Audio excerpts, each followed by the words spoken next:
It is not easy to prepare for a keynote, but the beauty, the preparation, and the rehearsal behind it, worth it. They tell a story of many talented people, of many talented project managers. And today it's my pleasure to help support and coach our talented project manager, Igor, who will present his first keynote of all time in few months, exactly in November. We went through some sessions where we focused on storylines, building the structure, understanding a bit the audience needs and what's the message to convey. And today it's our first rehearsal to focus on delivery. And what is better than outdoor stage to rehearse for a delivery?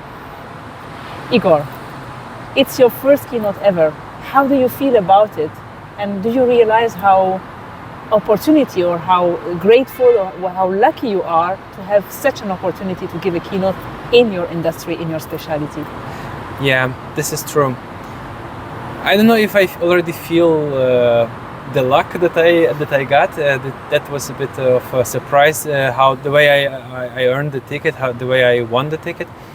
But the more I prepare myself for the speech, the more this understanding comes of the importance and of the opportunity itself. Because what we were talking with you earlier, this is from the PMI organization, the Project Management Institute, and they are offering the world-class certifications like PMP, which is recognized all over the industries, cross countries, cross continents.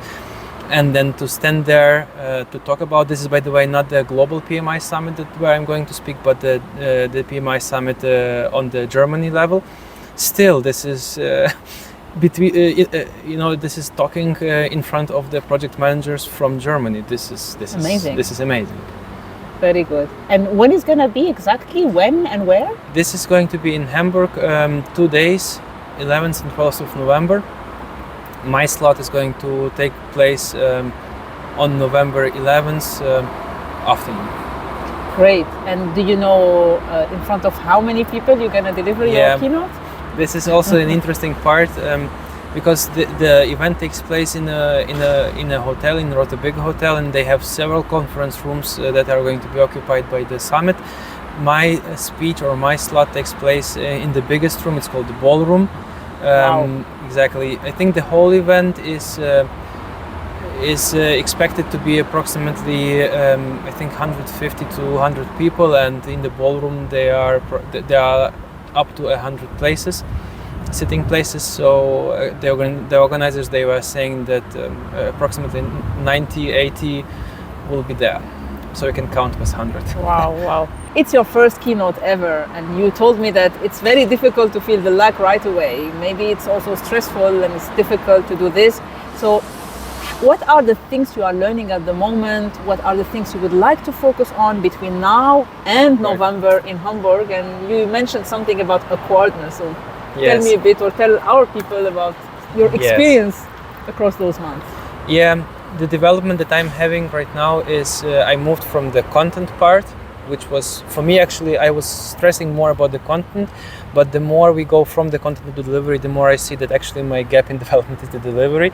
And the awkwardness piece is exactly mixed with the delivery, right? Because when you stand, like when I stood here outside right now, it feels awkward when people look at you. It feels awkward to talk. It feels awkward somehow to move. It feels awkward to raise your voice, to put down your voice, and so on. But with this repetitiveness, with the repetition of the same piece, and with the polishing of the delivery mode, the awkwardness slowly fades, and this I found fascinating. And because we were focusing today on the opening part, and I still have the full speech after me, the 20 minutes, I think this is going to be the focus for the upcoming 2 months, to polish the delivery mode and the positioning, the movements, the body movements, and then the talking, the vocal variety during these 2 months. Oh, thank you for sharing this, Igor. Is there any advice you would like to give to anyone, maybe a project manager, project lead like you, or anyone in any industry about performing their first presentation or their first keynote? Right.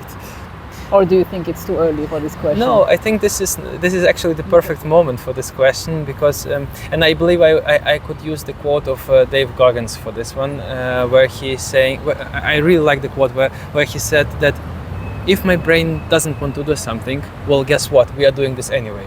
And I think this is a bit of a mode that I'm going through right now.